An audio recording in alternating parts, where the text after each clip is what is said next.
ஆந்திர மாநிலம் விசாகப்பட்டினத்திலிருந்து காக்கிநாடாவுக்கு தடை செய்யப்பட்ட புகையிலை பொருட்களை கடத்திச் சென்றவர் போலீசில் சிக்கியிருக்கிறார். 10 ரூபாய்க்கு ஆசைப்பட்டு வேன் ஓட்டுநர் செய்த செயல் அவரை சிக்க வைத்தது எப்படி? ஆந்திர மாநிலம் விசாகப்பட்டினத்திலிருந்து காக்கிநாடாவுக்கு ஒரு சரக்கு வாகனம் சென்று கொண்டிருந்தது. சரக்கு வாகனத்தின் முன்பு ஆந்திர மாநில அரசின் சின்னமும் ரேஷன் அரிசி என்றும் குறிப்பிடப்பட்டுள்ளது. இதனால் எந்த சந்தேகமுமின்றி விசாகப்பட்டினத்திலிருந்து புதுச்சேரியின் ஏனாம் பிராந்தியத்தை கடந்தது அந்த சரக்கு வேன்.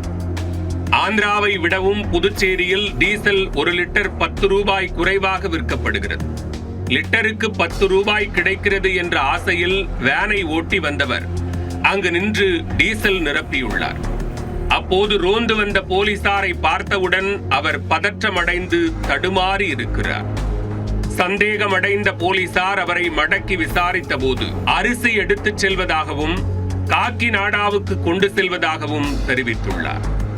அரசு சின்னம் இருந்ததாலும் அரிசி என்று இருந்ததாலும் சந்தேகப்படாத போலீசார் அவரை அனுப்பியுள்ளனர்.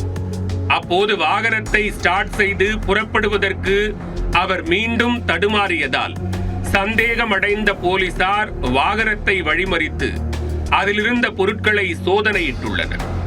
அப்போது பெட்டி பெட்டியாக தடை செய்யப்பட்ட குட்கா போன்ற புகையிலை பொருட்கள் இருந்ததை போலீசார் கண்டுபிடித்தனர். உடனடியாக சரக்கு வாகனத்தை ஏனாம் காவல் நிலையத்திற்கு கொண்டு சென்று ஆய்வு செய்த போது 500 கிலோ தடை செய்யப்பட்ட புகையிலை பொருட்கள் இருந்தன. வேனை ஓட்டி வந்த ஆந்திராவைச் சேர்ந்த ரமேஷ் என்பவரை கைது செய்த போலீசார் அவரிடம் விசாரணை நடத்தி வந்தனர். விசாகப்பட்டினம் துறைமுகத்திலிருந்து காக்கிநாடாவுக்கு புகையிலை பொருட்களை ரமேஷ் பலமுறை கடத்தி சென்றிருக்கிறார். இதையே அவர் தொழிலாகவும் செய்து வந்திருப்பது போலீஸ் விசாரணையில் தெரிய வந்தது. முதல் முறையாக போலீஸை நேரில் பார்த்ததும் பதட்டமடைந்த ரமேஷ் போலீசில் வசமாக சிக்கி இருக்கிறார். டீசல் போடுவதில் 10 ரூபாய் மிச்சப்படுத்த ஆசைப்பட்டு போலீசில் சிக்கிய ரமேஷை ஏனாம் போலீசார் கைது செய்து சிறையில் அடைத்தனர்.